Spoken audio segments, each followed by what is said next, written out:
¿Qué dirías si te confesara que la estupidez no es solo falta de inteligencia, sino un fenómeno mucho más oscuro y más eficaz? Algo que se te mete debajo de la piel, que se instala sin hacer ruido y que puede convertir incluso a mentes brillantes en instrumentos de daño. ¿Y si el peligro mayor para una sociedad no fuera la gente malvada haciendo cosas malvadas, sino personas corrientes que, poco a poco, simplemente dejaron de pensar? Imagínate esta escena. Una investigadora respetada, con premios y credenciales, empieza a creer y a difundir desinformación que pone vidas en riesgo. Una maestra empática y buena termina defendiendo ideas que lastiman a otros. Un papá o una mamá que adora a sus hijos toma decisiones que, sin querer, exponen a su propia familia. No hablamos de villanos con capa. Hablamos de gente inteligente, decente, bien intencionada, que cayó en lo que Dietrich Bonhoeffer nombró como el poder de la estupidez. Y aquí viene lo verdaderamente incómodo. Esto no es algo que le pasa a los demás. Nos puede pasar a ti y a mí. Y tampoco es una ocurrencia filosófica vaga. Hay evidencia sólida, repetible, dura. En 1961, Stanley Milgram realizó sus famosos experimentos de obediencia en la Universidad de Yale. Tomó a voluntarios comunes y les pidió, bajo órdenes de una figura de autoridad, que aplicaran lo que creían que eran descargas eléctricas cada vez más intensas a otra persona. A pesar de escuchar gritos, súplicas y señales claras de sufrimiento, el 65% llegó hasta niveles de descarga que pensaban que podían ser mortales. Y no eran monstruos, ni sádicos, ni enfermos. Eran personas normales que, por un rato, entregaron su brújula moral y su juicio independiente. Eso es exactamente lo que Bonhoeffer vio con sus propios ojos en la Alemania nazi. Y esa experiencia lo empujó hacia una de las ideas más incómodas y más actuales sobre la naturaleza humana. Pero antes de bajar a lo profundo, déjame lanzarte una pregunta. ¿Alguna vez te has cachado creyendo algo? No porque lo comprobaste, sino porque todos a tu alrededor también lo creían. Guárdala, porque hoy vamos a explorar una de las advertencias psicológicas más urgentes de la era moderna. Dietrich Bonhoeffer no era el típico intelectual aislado, encerrado en teoría. Era un pastor luterano alemán que presenció cómo su sociedad se transformaba frente a sus ojos, casi sin pedir permiso. Nació en 1906, en una familia intensamente intelectual. Su padre era un psiquiatra y neurólogo reconocido. Bonhoeffer tenía motivos de sobra para confiar en la educación, la lógica, el debate racional. Si alguien podía apostar por la racionalidad humana, era él. Pero mientras el partido nazi ascendía, Bonhoeffer observó algo que le quebró esa confianza. Vio a personas educadas, cultas, religiosas, gente de bien, apoyar políticas y líderes que contradecían lo que decían valorar.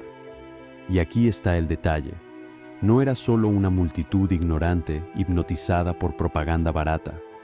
Eran profesores, médicos, miembros del clero, intelectuales, participando de manera activa en su propia rendición mental. Una renuncia elegante, casi invisible. Desde la cárcel, en 1943, esperando su destino por su participación en un complot contra Hitler, Bonhoeffer escribió una frase que todavía eriza la piel. Contra la estupidez estamos indefensos. Ni las protestas ni la fuerza sirven aquí. Las razones caen en oídos sordos. Lo aterrador no era únicamente el contexto histórico, era lo exacto del diagnóstico. Bonhoeffer decía algo así: el mal, muchas veces, contiene la semilla de su propio colapso. Genera resistencia, incomodidad, fricción y eventualmente se rompe. Pero la estupidez funcional, se siente virtuosa. cree que está haciendo lo correcto, y por eso es tan difícil de corregir. Se vuelve inmune a la evidencia, se vacuna contra la realidad. Y aquí está una clave esencial. Para Bonhoeffer, estupidez no es sinónimo de bajo coeficiente intelectual ni de falta de estudios. No es ser tonto. Él apuntaba a algo más complejo: la ignorancia voluntaria, la estupidez funcional, esa renuncia a pensar por cuenta propia, esa entrega del volante mental. En sus cartas desde prisión explicó una sensación inquietante. Cuando hablas con alguien atrapado en esa estupidez, no sientes que conversas con una persona libre. Sientes que discutes con eslóganes, frases hechas, consignas, como si ideas prefabricadas hubieran tomado posesión de su mente. Lo más revolucionario y perturbador de su teoría es esto: la estupidez no siempre nace de un fallo individual. Muchas veces nace de presiones del sistema, de condiciones sociales que vuelven pensar por ti mismo algo difícil y, sobre todo, caro. Seamos brutalmente honestos. Nuestros sistemas económicos y sociales premian los atajos. Las redes sociales facturan cuando reaccionas con emoción, no cuando analizas con calma. Los medios consiguen más clics con indignación que con matices, y muchos políticos ganan con frases simples, no con soluciones complejas. Cuando alguien trabaja jornadas largas, arrastra deudas, vive con estrés y además está bombardeado por información 24/7, rendirse mentalmente puede sentirse como supervivencia, como alivio, como descanso. Los economistas lo llaman ignorancia racional. A veces te conviene no meterte a fondo en asuntos complejos, porque el costo en tiempo, energía y atención es altísimo. El problema es que lo racional para un individuo se vuelve irracionalidad colectiva. Exactamente el tipo de dinámica que Bonhoeffer vio expandirse como un virus. No es solamente una elección personal, es una presión estructural hacia la rendición intelectual. Y lo peor, nuestro cerebro, cuando está cansado y saturado, está diseñado para colaborar con eso. En los años 50, Leon Festinger estudió la disonancia cognitiva. Cuando te encuentras con información que contradice lo que crees, tu mente siente tensión, incomodidad y busca reducirla. ¿Cómo? Negando lo incómodo, reinterpretándolo, justificando lo que ya creías. Bonhoeffer intuyó algo que la psicología moderna confirma. Este mecanismo se intensifica bajo estrés, miedo e incertidumbre. Justo las condiciones que muchos sistemas producen y mantienen. Además, él observó que la estupidez funcional florece en grupo. No es solo un problema psicológico, es sociológico. Personas perfectamente capaces, al entrar en una masa o movimiento, sueltan el pensamiento crítico como si les pesara. Décadas después, Solomon Asch lo comprobó con sus experimentos de conformidad. Cuando un grupo da respuestas claramente equivocadas, muchísima gente se alinea al grupo al menos una vez, incluso si por dentro sabe que no cuadra. Ahora imagina ese fenómeno, pero amplificado por la era digital. Los algoritmos te rodean de contenido que confirma lo que ya piensas. Se forman cámaras de eco donde se vuelve más fácil pasar de persona razonable a persona poseída por consignas. Se ha investigado que la información falsa se propaga más rápido que la verdadera en redes. Y una razón es brutalmente simple. La mentira suele ser emocionalmente satisfactoria. La verdad, muchas veces, es compleja, lenta y exige paciencia. Cada vez que alguien comparte desinformación porque encaja con su visión del mundo, participa en un sistema que recompensa el atajo mental en lugar del examen cuidadoso. Y ese sistema te paga en dopamina, indignación, pertenencia, certeza, superioridad. ¿Has notado que tu feed te muestra una y otra vez justo lo que te da la razón? No es accidente, es diseño. Es una arquitectura de ignorancia cómoda y seleccionada. Y este patrón no es nuevo. Los juicios de brujas de Salem no los llevaron demonios, sino vecinos temerosos de Dios, convencidos de que protegían a su comunidad. El pánico anticomunista de los años 50 no fue solo maldad. Muchos se sentían héroes defendiendo la democracia. En esos momentos, gente inteligente abandona el pensamiento crítico y se refugia en el consenso del grupo y en la comodidad de una historia simple. Entonces, ¿cómo se rompe el hechizo? Si nuestros cerebros y nuestros sistemas parecen estar en contra, ¿qué hacemos? Bonhoeffer decía que escapar de la estupidez requiere algo que él llamaba gracia costosa. La disposición de pensar por ti mismo, aunque duela, aunque incomode, aunque te aísle. Pero hoy sabemos que no luchamos solo contra presión social, luchamos contra millones de años de evolución y contra plataformas multimillonarias diseñadas para explotar nuestros atajos con precisión.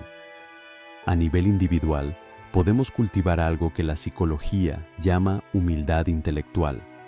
Aceptar que nuestro conocimiento es limitado, parcial y puede estar equivocado. Eso significa buscar, a propósito, información que contradiga lo que creemos. No para castigarnos, sino para probar si nuestras ideas realmente se sostienen cuando se les aprieta. Aquí van prácticas concretas, como pequeñas resistencias diarias contra la rendición intelectual. 1. Fricción intelectual. Reserva un momento a la semana para leer argumentos fuertes de alguien que no piensa como tú, no para rendirte, sino para poner a prueba tus convicciones. 2. Abraza la ignorancia productiva. Cuando te sientas 100% seguro de algo, pregúntate, ¿qué evidencia me haría cambiar de opinión? Si no se te ocurre nada, ojo, esa certeza puede ser una trampa disfrazada de claridad. 3. Baja la velocidad de compartir.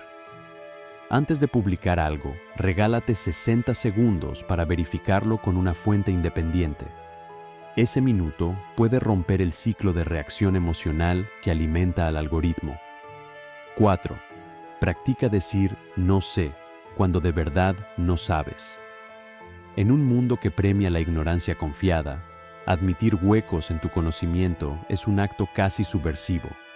Pero ojo, hábitos personales no bastan. También necesitamos cambios estructurales que vuelvan más fácil y más rentable la honestidad intelectual. Eso incluye exigir transparencia sobre cómo las plataformas seleccionan contenido, impulsar educación mediática real y diseñar espacios digitales que premien la duda razonable, no la trivialidad ni el grito. Y quizá lo más importante, políticas económicas que reduzcan el estrés constante que vuelve a la gente vulnerable a los atajos mentales. Cuando no vives con la garganta apretada por renta, salud, comida, trabajo, tienes más ancho de banda mental para pensar bien, para distinguir, para cuestionar. La teoría de Bonhoeffer fue brillante para su época, pero hay algo que él no pudo anticipar. Hoy entramos en un terreno todavía más inquietante. Bonhoeffer vio propaganda en periódicos y radio. Nosotros vivimos con algoritmos que saben exactamente qué botones emocionales apretar. Y ahora también con deepfakes capaces de fabricar realidad convincente. La amenaza no solo creció, está atacando la arquitectura misma de nuestra cognición. Nuestros cerebros evolucionaron para priorizar velocidad sobre precisión, para confiar en lo familiar y para buscar señales que confirmen lo que ya creemos. Antes era supervivencia. Decidir rápido podía salvarte.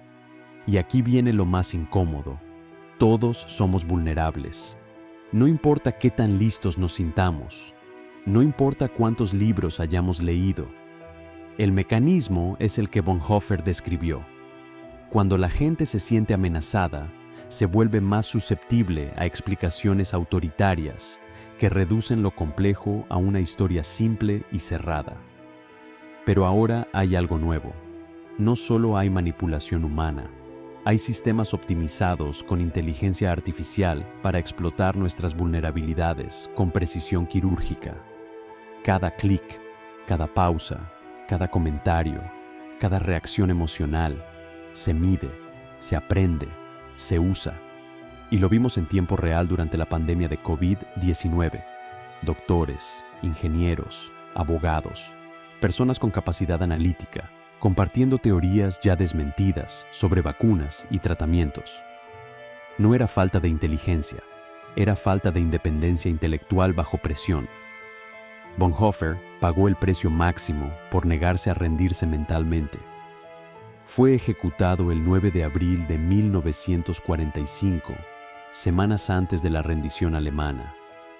Según un compañero de prisión, sus últimas palabras fueron algo como: "Este es el final para mí, el comienzo de la vida".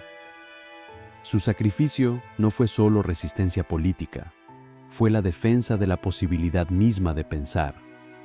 Él entendía que cuando una persona deja de pensar por cuenta propia, deja de ser plenamente humana. Se convierte, en su imagen, en una marioneta, un títere cuyos hilos los mueve la fuerza dominante del momento. Y aquí está su desafío, vigente hoy. ¿Quién se mantiene firme? Cuando la presión por encajar aplasta, cuando pensar por ti mismo exige valentía, cuando la verdad cuesta más que la comodidad de una mentira. ¿Quién se mantiene firme? La respuesta no está en ser más inteligente o tener más títulos. Está en la práctica diaria, elegir curiosidad en lugar de certeza, buscar verdad en lugar de consuelo, pensar con cuidado en vez de reaccionar en automático. No son actos heroicos de película, son hábitos normales que se vuelven extraordinarios cuando casi nadie los sostiene. La tragedia es que rendirte intelectualmente puede sentirse como alivio. Pensar cansa. Es incómodo sostener ideas complejas, ambiguas, incluso contradictorias. Duele admitir, tal vez estoy equivocado en algo que te importa. Pero Bonhoeffer sugería que esa incomodidad es el precio de seguir siendo humano.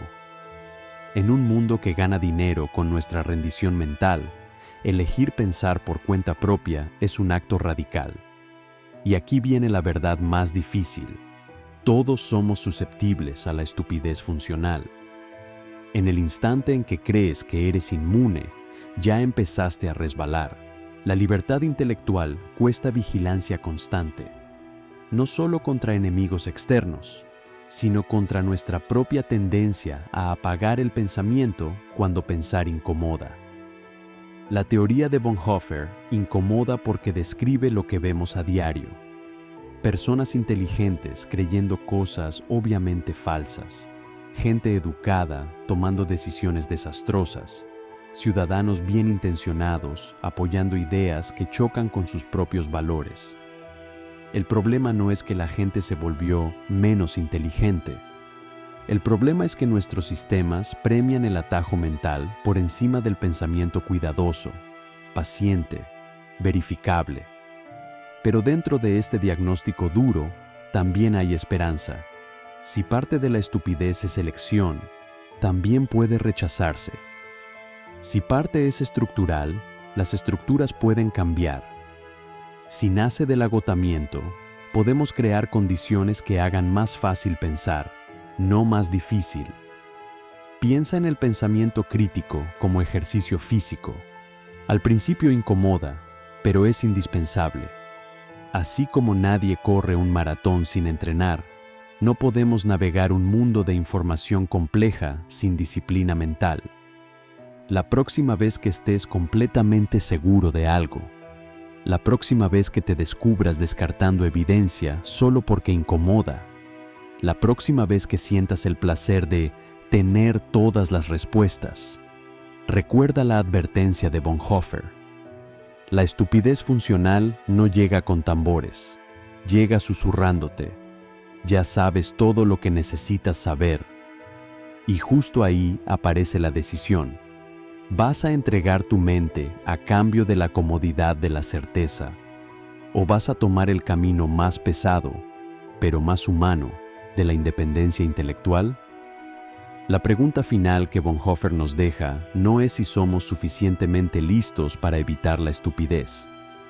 Es si estamos suficientemente comprometidos como para seguir pensando cuando pensar es inconveniente, incómodo o costoso.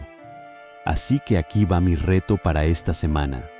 Elige una creencia que defiendas con fuerza y dedica 30 minutos a investigar los mejores argumentos en contra.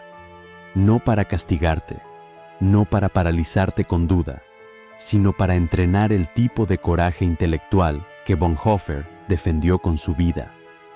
Si tu creencia sobrevive a un examen honesto, la sostendrás con más claridad. Y si no sobrevive, aprendiste algo valioso sobre la diferencia entre convicción y verdad. El futuro de la dignidad humana podría depender, más de lo que creemos, de cómo respondamos colectivamente a ese reto. Si este video te hizo cuestionar algo que dabas por seguro, eso no es debilidad. Puede ser el inicio del valor intelectual.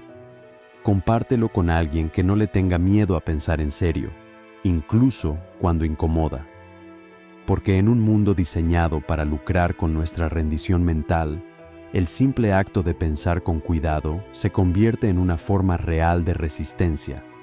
Y acuérdate de esto, cada vez que eliges curiosidad sobre certeza, evidencia sobre emoción, reflexión sobre reacción, no solo proteges tu mente, estás defendiendo la posibilidad misma de la sabiduría humana en una era de estupidez artificial. ¿Cuál es una creencia que te animas a poner a prueba esta semana? Déjamelo en los comentarios.